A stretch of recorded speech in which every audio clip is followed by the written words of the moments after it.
guys, welcome to Priceless B Movies. I'm your host Colin Price, and I tell you, this review has been a long time coming. I remember like 3 years ago I meant to do a review for this film, and I just completely forgot about it in the hustle and bustle of life. We all know how that gets. And it's time that I did it. It's time that I just got up, got it out of the way, and did a review for this movie.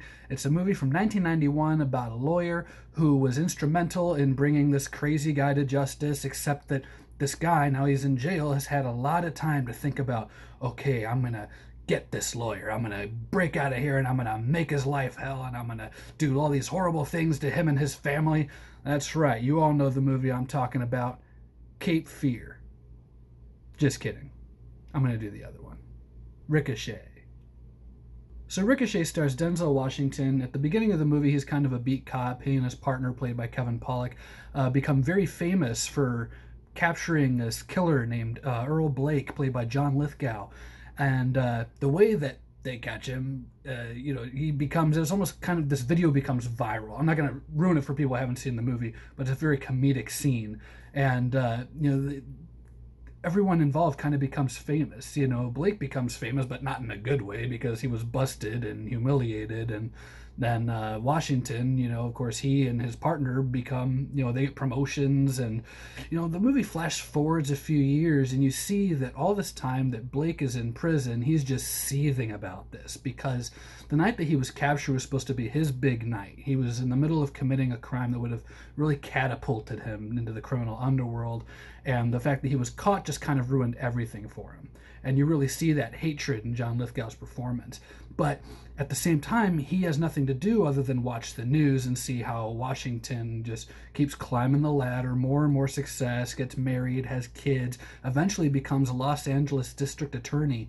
And Lithgow just at this point has had enough. He says, I'm going to break out of here and I'm going to start this elaborate plan. The thing is, though, that Lithgow doesn't just want to kill Washington's character. He doesn't just want that. He wants to just go all out on the guy. He wants to come up with this really elaborate plan where he's going to dismantle his career, he's going to break up his family, he's going to drive the guy insane. Because, as any MAGA hat wearer will tell you, it's not enough to get the black guy out of power. You have to undo everything that he did in the time that he had that power. Now, Ricochet is one of those movies that I've seen a bunch of times. I've got it on DVD. It wasn't until I was like maybe 15 or 16 that I saw it uncut for the first time. And only a couple years ago did I hear that the R-rated film that was released in theaters, on VHS, on DVD, the only cut of the movie that actually exists, was in and of itself very heavily edited. Test audiences and even Denzel Washington himself had really big problems with this movie, how dark it got.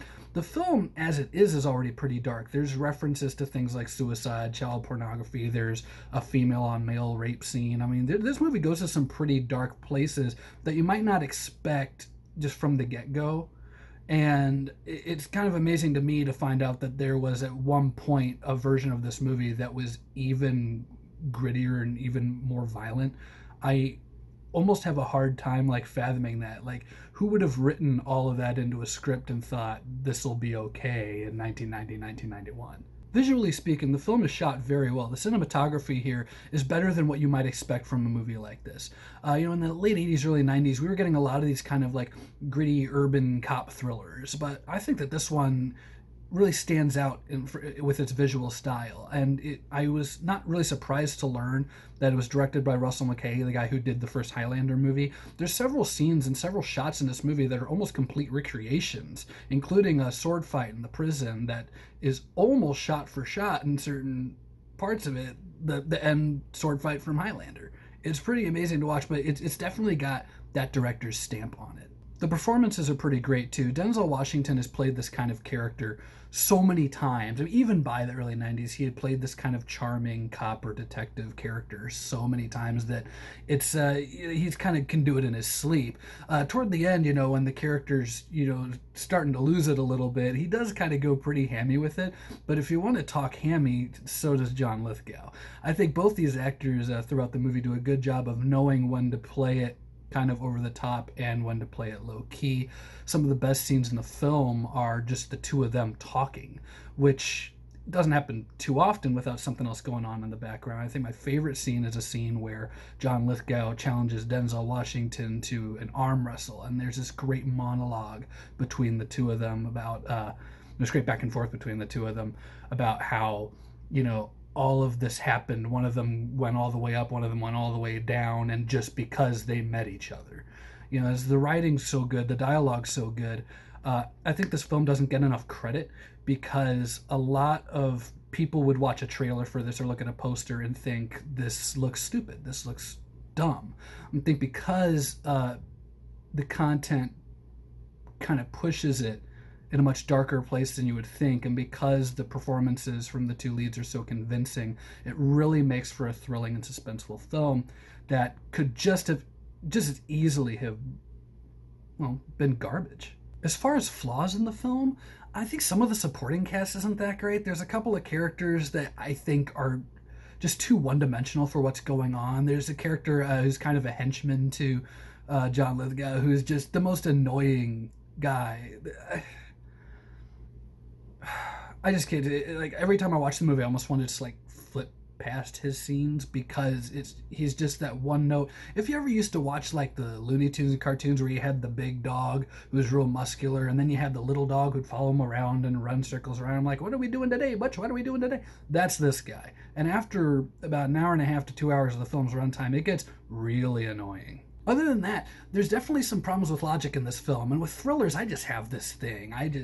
Even if I don't want to, I find myself kind of nitpicking and finding plot holes. This film has a really big one involving a swimming pool where there's a reveal that doesn't really make a lot of sense. Like, it would have been nice to know exactly how certain characters had just pulled that off, because the movie just kind of goes, well, they did this and they got away with it. And I'd kind of like to know how that worked, because it doesn't seem like just two guys would have been able to do that. I mean, if you've seen the movie, you'll know what I'm talking about. If you haven't, then, you know, it's all right. But it's just every so often the movie gets a little implausible. You know, Lithgow's plan is really convoluted at times, and it's kind of like, how exactly is he getting away with doing certain things? But I'm willing to look past it to an extent because, like I said before, the performances are as good as they are, and the film, even when it stops making sense for a little bit, it's still very enthralling. You're still very emotionally invested in the characters and what's going on. Ricochet is a very good film. I'm going to give it 3 stars out of 4 because I do have those issues with logic and some of the supporting characters I just don't care for.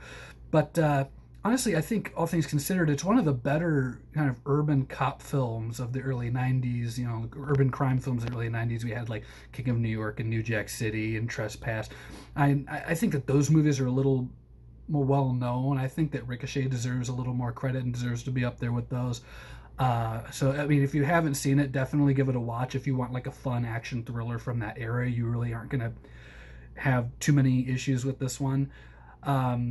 Just like I said, it's kind of just understand what you're getting into and understand that it's not your typical action film. That's my review of Ricochet. Thanks for watching, and stay tuned for more Priceless B movies.